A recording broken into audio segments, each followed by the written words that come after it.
ప్రస్తుతం మనం పరమ పావనమైన పుణ్యమైన ప్రదేశం పర్ణశాల దగ్గరికి వచ్చేసామండి. ఇదే ఆ మార్గం. ఓ వైపున గోదావరిని చూడొచ్చు, మరోవైపుగా ఇదే పర్ణశాలకు దారి. ఈ లోపలగానే వెళ్ళాలి. ముందుగా మనకి రామాలయం ఉంటుంది. రాముడి దగ్గరికి వెళ్ళి మన దర్శనం చేసుకుని పర్ణశాలకు వెళుతూ ఉంటారు. ఆ విశేషాలన్నీ కూడా చాలా ఉన్నాయి ఇక్కడ చెప్పడానికి. రండి చూద్దాం.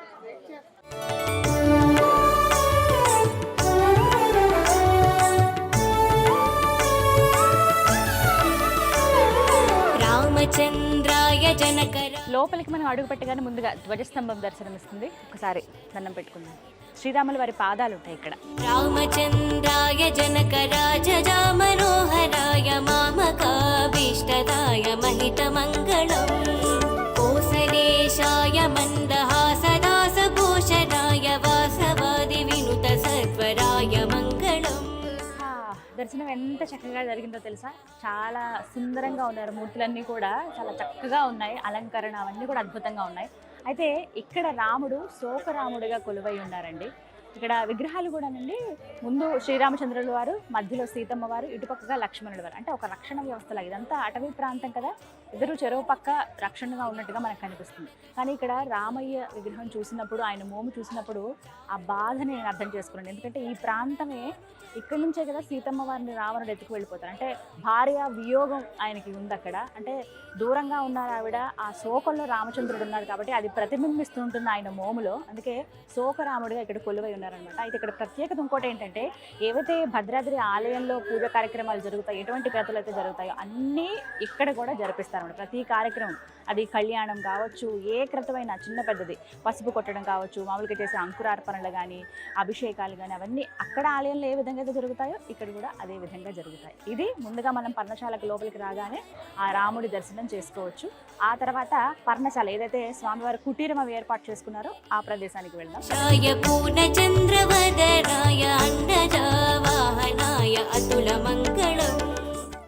ఇక్కడ ఏంటంటే డైరెక్ట్గా మూలమూర్తుల్ని మనం చూపించకూడదు కాబట్టి, ఫొటోస్ కానీ వీడియోస్ కానీ తీయొద్దు కాబట్టి నేను మాత్రమే వెళ్ళి దర్శనం చేసుకుని వచ్చాను. ఆ మూర్తులు ఎలా ఉన్నాయో చెప్పాను. మీరు వచ్చినప్పుడు ఖచ్చితంగా స్వామివారి దర్శనం చేసుకుని అప్పుడు పర్ణశాల దగ్గరికి వెళ్ళండి. అవన్నీ వీక్షించవచ్చు. అక్కడ చెప్పడానికి కూడా మనకి చాలామంది గైడ్స్ ఉంటారు, ఎక్స్ప్లెయిన్ చేస్తారు ఏంటి అనేది. అవన్నీ కూడా నేను ఇప్పుడు మీకు చూపిస్తాను. ఎవరైతే ఇప్పటివరకు పర్ణశాలకి రాలేదో వారికి అర్థమయ్యే విధంగా ఈ వీడియోలో నేను మీకు చూపిస్తాను.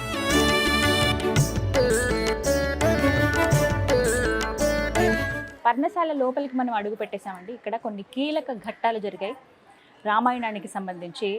అరణ్యవాసం ఏదైతే 14 సంవత్సరాలు ఉందో ఆ అరణ్యవాసంలో చివరి 2.5 సంవత్సరాలు, అంటే 2 సంవత్సరాల 6 నెలల కొన్ని రోజులు ఇక్కడే స్వామివారు ఒక కుటీరంలో గడిపారని చెప్తారు. ప్రత్యేకించి ఆ కుటీరం ఏర్పాటు చేసుకున్న ప్రదేశమే పర్ణశాలగా చెప్తున్నారు. ఆ ప్రదేశమే ఇది. అంటే అక్కడి గుర్తుగా చెప్పడానికి మనకి విగ్రహాల రూపంలో ఏర్పాటు చేశారు. ఇక్కడ జరిగినటువంటి ఘట్టాలు ఏవైతే ఉన్నాయో అవి విగ్రహాల రూపంలో మనకి ఇక్కడ చూపిస్తున్నారు అనమాట. దగ్గరగా వెళ్ళి చూద్దాం రండి.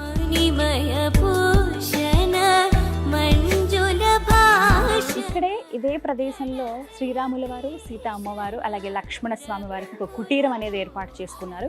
ఇప్పుడంటే ఇలా డెవలప్ అయ్యి ఇక్కడ కొన్ని బిల్డింగ్స్ లాగా ఇక్కడ మనం ఇలా చూస్తున్నాం. కానీ ఒకప్పుడు ఇదంతా కూడా దట్టమైన అటవీ ప్రాంతం అండి. ఎంత అడవంటే కనీసం మనుషులు కూడా వెళ్ళలేంది. అలాంటిది ఎక్కడే అయోధ్య, ఎక్కడే ఇక్కడ భద్రాచలం కావచ్చు, పర్ణశాల, అసలు ఎంత దూరం ఉంటుంది. ఒక్కొక్కరంటే ఎక్కువ రోజులు కూడా గడిపింది పర్ణశాలలోనే అని చెప్తారు. ప్రత్యేకించి రాముల వారు అయోధ్యలో ఆయన యవ్వన కాలం వరకు, అంటే వివాహం జరిగే ముందు వరకు అక్కడ ఉన్నారు. తర్వాత పట్టాభిషేకం అయిన తర్వాత రాజుగా ఆయన పరిపాలించారు అయోధ్యలో. ఆ తర్వాత ఒక్కొక్క ప్రదేశంలో ఆయన కొన్ని రోజులు ఉంటూ వచ్చారు. అందులో భాగంగా 2.5 సంవత్సరాల పాటు, అంటే అన్ని రోజులు ఎక్కువ రోజులు గడిపింది అయోధ్య తర్వాత అంటే అది పర్ణశాలే. అటువంటి పుణ్యమూర్తి నడిచినటువంటి ప్రదేశం ఇది, ఆయన గడిపినటువంటి స్థలం ఇది.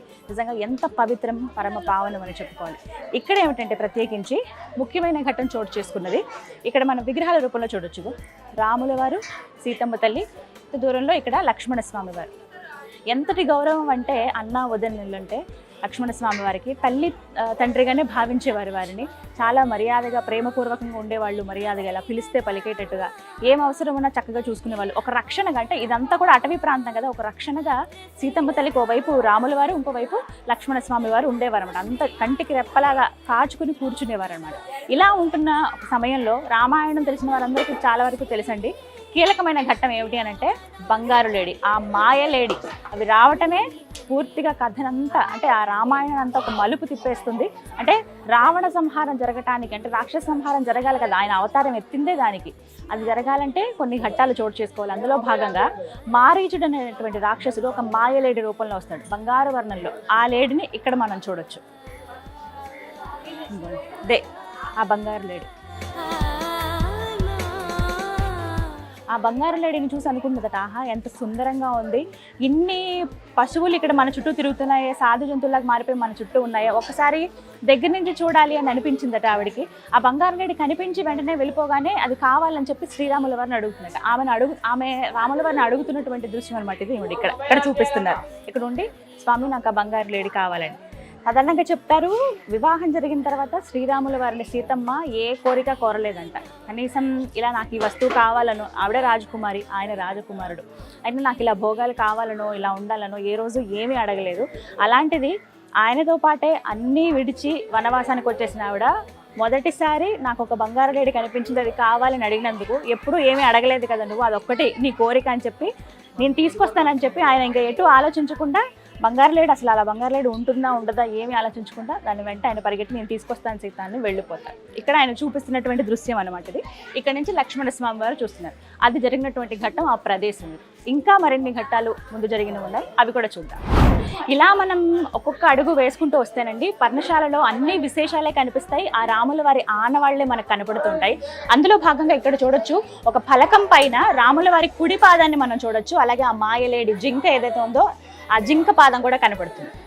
ఈ రెండు వాటికి నిదర్శనాలు అనమాట. మనకి కనిపించింది అంటే మనకి గుర్తుగా తెలియటానికి అని చెప్పి ఇక్కడ ఇలా కాయిన్స్ పెట్టారు. బొటన వేలు ఇటుపక్క ఇవన్నీ వేళ్ళు, అటువైపు మొత్తంగా ఎంత పెద్దగా ఉందో.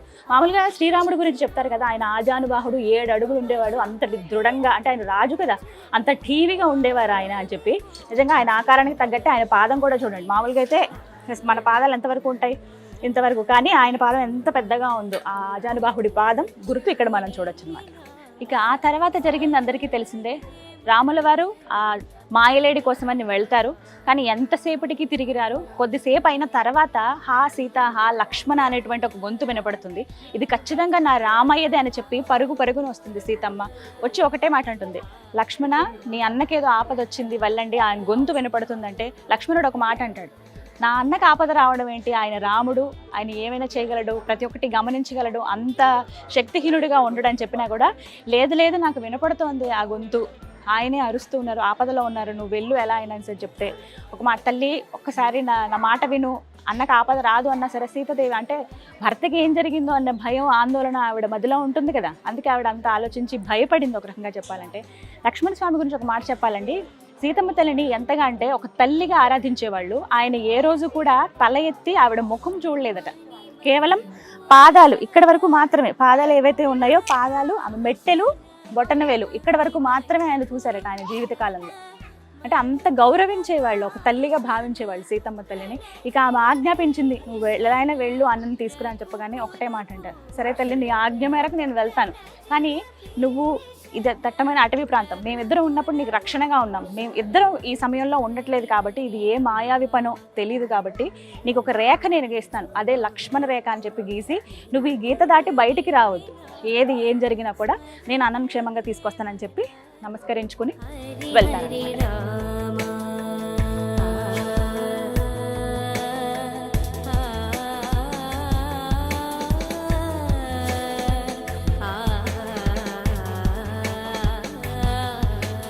ఆ తర్వాత జరిగింది, రాముల వారు వెళ్ళిపోయారు, లక్ష్మణస్వామి కూడా ఆయన్ని వెతుక్కుంటూ వెళ్ళారు. అసలు రావణుడికి కావాల్సిందే అది, సీతమ్మ తల్లి ఒంటరిగా ఉన్నప్పుడు. అంటే సీతమ్మ తల్లి గురించి అండి ఇక్కడ ఆనవాళ్ళు కూడా కొన్ని చూసే ఉంటారు. దగ్గరలో సీతమ్మ చీర అని చెప్పి ఒక ప్రాంతం ఉంది, ఆ ప్రాంతానికి దగ్గరలోనే శూర్పణఖ ఎవరైతే ఉన్నారో ఆవిడ రాముడి వైపు వచ్చి నన్ను వివాహం చేసుకొని చెప్పి తనని అడగటం కానీ, నాకు వివాహం అయిపోయింది, నిత్య యవ్వనుడు లక్ష్మణుడు ఉన్నాడు, కావాలంటే అక్కడికి వెళ్ళి తనతో మాట్లాడి నా సోదరుడు అని చెప్పి అక్కడికి పంపిస్తే విసిగిచ్చారని చెప్పి, తన ప్రవర్తన బాగాలేదని చెప్పి తనకి బుద్ధి చెప్పాలనే ఉద్దేశంతో ముక్కు చెవులు కోసేస్తారు లక్ష్మణుడు. ఆ ఘట్టం జరిగింది కూడా ఈ ప్రాంతంలోనే. అది తెలుసుకుని వెళ్ళి తన అన్నని రెచ్చగొడుతుంది శూర్పణఖ, నాకు ఈ విధంగా చేశారు వీళ్ళు, కానీ వాళ్ళ భార్య సీతాదేవి ఉంది ఎంత అందగత అంటే అందచందాల గురించి, సీతమ్మ తల్లి అందచందాల గురించి చాలా విడమరచి ఇంకా ఎక్కువగా అతి చేసి చెప్తుందనమాట. మామూలుగానే ఆవిడ చాలా అందంగా ఉంటుంది, అత్యంత సుకుమారి, మహాసాధ్వి. ఆమె గురించి ఇంకెక్కువ చేసి చెప్పేటప్పటికి రావణుడికి ఇంకా కోపం వస్తుంది. నా చెల్లికి ఇంత అవమానం చేస్తారా, ఆ సంగతి ఏంటో నేను చూస్తానని చెప్పి ఇలా ఒక సాధువు రూపంలో, అంటే భిక్షగాడి రూపంలో ఈ విధంగా రావణుడు వస్తారన్నమాట. వచ్చి ఎలా అయినా సరే సీతాదేవిని బయటికి తీసుకురావాలి. ఇక్కడ లక్ష్మణుడేమో ఒక లక్ష్మణ రేఖ గీశాడు, బయటికి రావడం అనేది అసాధ్యమే. ఈ నేపథ్యంలో ఇక్కడ ఈమె రావటము, ప్రత్యేకించి ఒక భిక్షగాడి రూపంలో రావటం, భవతీ భిక్షాందేహి భవతీ భిక్షాందేహి భవతీ భిక్షాందేహి అని 3 సార్లు అరిచేటప్పటికి ఈమె పరుగు లోపల వస్తుంది. ఇంట్లో ఎవరూ లేరు, ఇలాంటిదేమో ఆకలితో వచ్చాను, భవతీ భిక్షాందేహి నాకు భిక్ష వెయ్యమ్మా అని అడుగుతారు. అడిగితే ఇంట్లో ఏముంటాయండి, అడవిలో సాధారణంగా ఫలాలు కానీ ఆ దుంపలు కానీ ఏవో అక్కడ దొరికేటువంటి చిన్న చిన్న ఉంటాయో తినదగినవి, అవి మాత్రమే వచ్చి తీసుకోండి లోపలికి అని చెప్తుంది సీతాదేవి. కానీ ఈయన రావాలంటే లక్ష్మణ రేఖ దాటి వెళ్ళాలి, అత్యంత శక్తివంతమైనది. ఆయన రాలేడు, మాయావి కాబట్టి.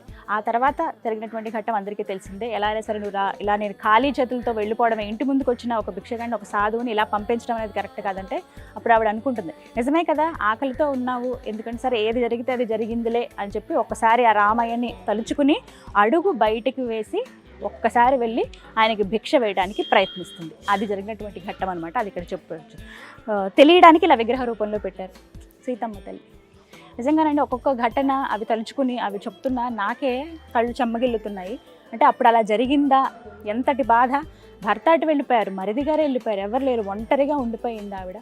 నిజంగా ఎంతటి బాధ. తెలియని వ్యక్తి వచ్చి అలా మాట్లాడుతుంటే మనం భయపడతాం కదా. అంటే ఆవిడ మహాశక్తి అయినా సరే ఆ మహాలక్ష్మీదేవే మానవ రూపంలో ఎన్ని బాధలు పడిందో, సాధారణంగా స్త్రీలు జనాలు భక్తులు పడేటువంటి బాధలు ఆవిడ పడ్డారు ఈ అవతారంలో. ఇక ఆ తర్వాత జరిగిన ఘట్టం, ఎప్పుడైతే భిక్ష వేయటానికి సీతమ్మ తల్లి ముందుకు వస్తుందో అప్పుడు అసలు రూపం చూపిస్తాడు రావణుడు. 10 తలలతో ఉన్న రూపాన్ని చూసి ఆవిడ భయభ్రాంతులకు గురై కళ్ళు తిరిగి పడిపోతుంది. దానికి దర్శనంగా ఇక్కడ విగ్రహాన్ని ఏర్పాటు చేశారు చూడండి. ఈ విధంగా ఆవిడ కింద పడిపోతుంది.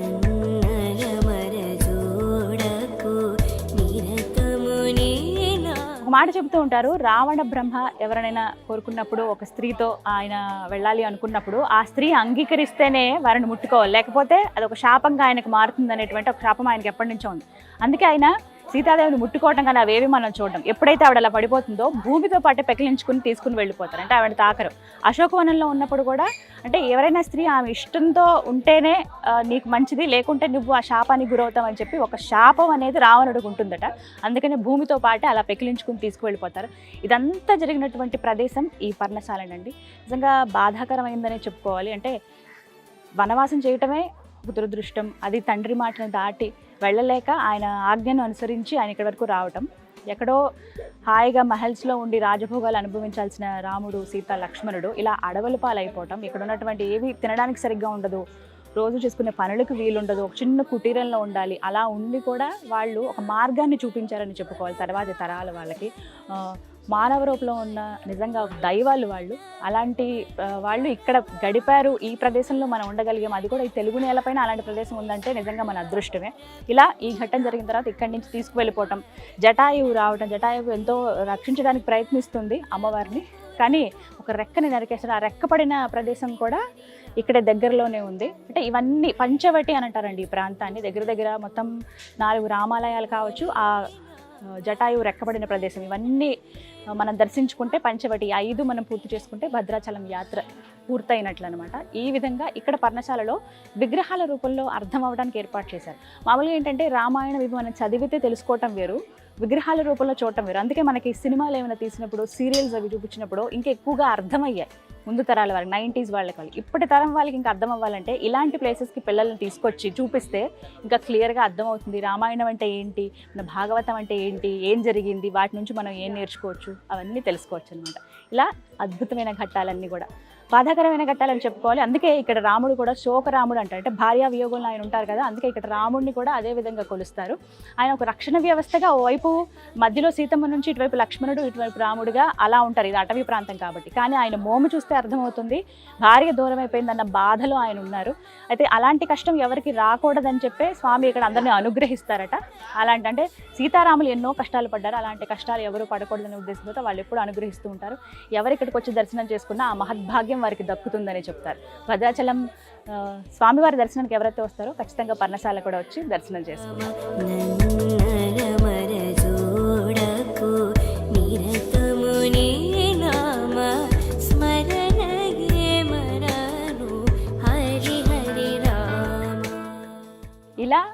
పర్ణశాల, ఇదంతా కూడా పర్ణశాల ప్రాంతమేనండి. పక్కనే మనకి గౌతమి తీరం అంటే గోదావరి నది ప్రవహిస్తూ ఉంటుంది. ఇక్కడ నుంచి అమ్మవారు అంటే ఇక్కడ కుటీరం ఏర్పాటు చేసుకున్నప్పుడు రాముల వారు, లక్ష్మణుల వారు, అలాగే సీతమ్మ తల్లి వీళ్ళందరూ కూడా ఇక్కడే స్నానాదులు ఆచరించేవాళ్ళు. ప్రత్యేకించి 5 రోజులు మాత్రం అమ్మవారు సీతమ్మ చీర అనే ఒక ప్రాంతం ఉంది, అక్కడికి వెళ్ళేవాళ్ళు అనమాట. ఇదంతా కూడా పవిత్రమైన ప్రదేశమే. అయితే రామయ్య ఎక్కడుంటారో, రామబంటు హనుమాన్ కూడా అక్కడే ఉంటారు కదా, అందుకే ఇక్కడ విగ్రహాన్ని ప్రతిష్ఠించారు. వాస్తవానికి ఈ ఘటన అంతా జరిగేటప్పటికి ఇంకా ఆంజనేయ స్వామి అక్కడికి రాలేదు, వారిని కలవలేదు రామయ్యని. ఎప్పటి నుంచో ఆయన భక్తుడే కానీ రామచంద్రుడిని ఇంకా కలవలేదు అప్పటికి. కానీ రాముడున్న దగ్గర ఖచ్చితంగా హనుమాన్ ఉంటారు కదా, వారి విగ్రహాన్ని ఇక్కడ పెట్టారు. ఇక్కడ దీపాలు అవి వెలిగిస్తారనమాట. ఇక్కడ నుంచి ఇంకా అలా ముందుకు వెళ్తే మనం ఇక్కడ ఒక శివాలయం కూడా చూడొచ్చు, ప్రత్యేకంగా ఉంటుంది. సాధారణంగా పార్వతీదేవి సమేతంగా శివయ్య కొలువై ఉంటారు, కానీ ఇక్కడ గంగా గౌరీ సమేతంగా ఆ శివయ్యను మనం దర్శనం చేసుకోవచ్చు. పదండి.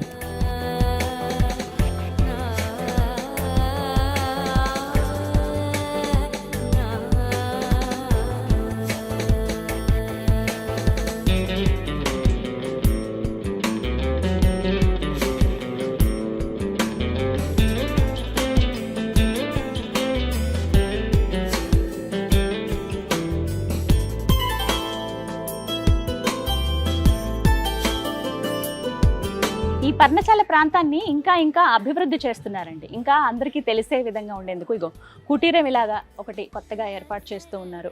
అలాగే మరోవైపు విగ్రహాల రూపంలో పెడతారు. ఇగో ఇక్కడ రావణుడి విగ్రహం, మరోవైపు ఇటుపక్కగా రాముడు ధ్యానంలో ఉన్నటువంటి విగ్రహం అనమాట. ఇది ఇలా కొన్ని విగ్రహాలు ఏర్పాటు చేస్తున్నారు. ఎందుకంటే ఈ ప్రాంతం అంతా కూడా పవిత్రమైనదే. ప్రతి ఒక్కటి ఒక విశేషంగా ఇంకా మార్చాలనే ఉద్దేశంతో ఈ విధంగా అందంగా తయారు చేస్తున్నారు అనమాట.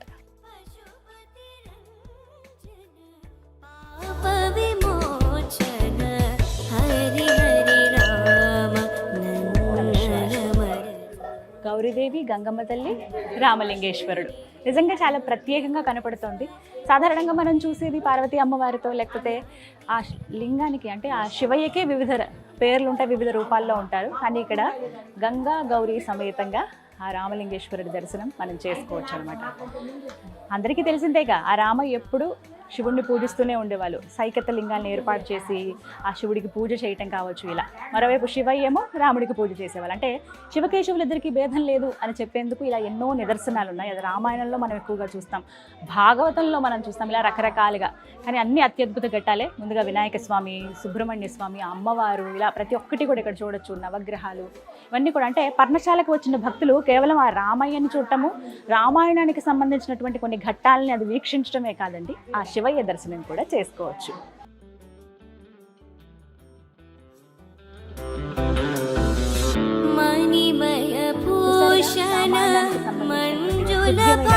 చోటు చేసుకున్నటువంటి ప్రదేశమే ఈ పర్ణశాల. బాధ అనిపిస్తుంది ఇక్కడికి వచ్చినప్పుడు. అంటే సీతాపహరణం జరిగింది, ఎటు దిక్కుతోచని స్థితిలో ఆ సీతమ్మ తల్లి ఉండిపోవటం, మాయలేడి గురించి రామయ్య వెళ్ళిపోవటం, ఆ తర్వాత లక్ష్మణుడు అలా వెళ్ళిపోవడం అనేది, ఆ తర్వాత జరిగిందే సీతాపహరణం, రావణుడు వచ్చి ఇలా అమ్మవారిని ఇలా తీసుకువెళ్ళిపోవటం. కానీ ఇవన్నీ జరిగిన ప్రదేశం ఇది. రామాయణానికి అంటే తెలుసుకోవాలి, ఇంకా వాటి గురించి మన పిల్లలకు కూడా తెలియచెప్పాలి. రామాయణం గురించి, భాగవతం గురించి అన్నప్పుడు ఇలాంటి ప్రదేశాలు చాలా కీలకంగా ఉంటాయండి. ఇక్కడ తీసుకొచ్చి చూపించవచ్చు వాళ్ళని. ఆ పుణ్యమూర్తి నడిచినటువంటి ప్రదేశం ఇది. ఆ వైపు ఖచ్చితంగా ఇక్కడికి వచ్చిన వాళ్ళందరూ ఫీల్ అవుతారు. ఆ రామ భక్తితో ఉన్నవాళ్ళు, చూసిన వాళ్ళందరూ కూడా వేరే లోకానికి, ఆ రామాయణం జరిగినటువంటి ఆ కాలంలోకి వెళ్ళిపోయారు అన్నట్టుగా అనిపిస్తుంది. ప్రతి ఒక్కరూ భద్రాద్రి రామయ్య దర్శనానికి వచ్చిన ప్రతి ఒక్కరూ కూడా రావాల్సినటువంటి ప్రదేశం ఇది పర్ణశాల. 35 కిలోమీటర్లు మాత్రమేనండి. రాముడి దర్శనం చేసుకుని 1 గంట ప్రయాణం ఉంటుంది మహా అయితే. అక్కడి నుంచి వచ్చి ఇక్కడ 1 గంట సేపు ఇక్కడ గడిపితే ప్రతి ఒక్కటి కూడా తెలుసుకోవచ్చు. తలాపనే గోదావరి పారుతూ ఉంటుంది. ఎంత సుందరమైన ప్రదేశం అంటే ఇదంతా కూడా. అప్పట్లో రాముడు, సీత, లక్ష్మణుడు ఇక్కడ ఉన్నారట, నడిచారట, ఇక్కడ కొంతకాలం గడిపారట అని చెప్పుకున్నది వింటేనే మనకేదో అనిపిస్తుంది. అలాంటి ప్రాంతంలో మనం వచ్చి చూస్తే ఇంకా సంతోషంగా ఉంటుంది.